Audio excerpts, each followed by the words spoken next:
If tuition fees had increased only by the rate of inflation since 2001, we'd be paying about half of what we pay today. In fact, tuition fees have increased faster than the cost of food, transportation, or rent.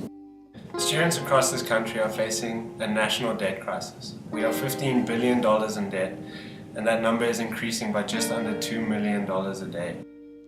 Students who can't afford to pay for their tuition fees up front end up paying more for their education. With interest, my education could cost 30% more than I already owe. Per student funding from the BC government has been on the decline since 2000, leaving you to make up the difference in higher tuition fees. First Nations people are the fastest growing demographic in Canada, yet the federal government put a 2% spending cap on the post-secondary student support program. Between 2001 and 2006, over 10,000 First Nations students went unfunded, and this number doesn't even include Métis or non-status First Nations who aren't applicable to apply. How does the Canadian government expect Aboriginal students to get an education when the funding provided is nowhere near adequate? British Columbia faces a significant shortage in skilled tradespeople. Unfortunately, the record high cost of post-secondary education and recent funding cuts undermine the efforts to solve the skills shortage. Students face different challenges in all the provinces of Canada. But if one thing is for sure, is that we are united with the goal of building an accessible, fully funded, public post-secondary education system. Students have public opinion on their side.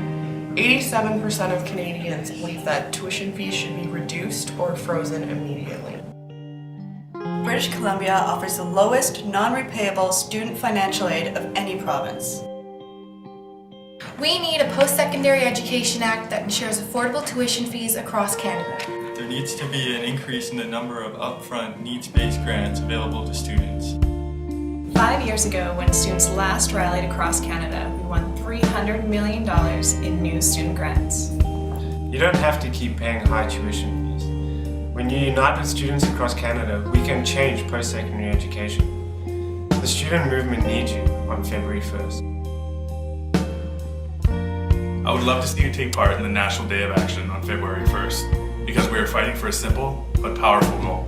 Education is a right.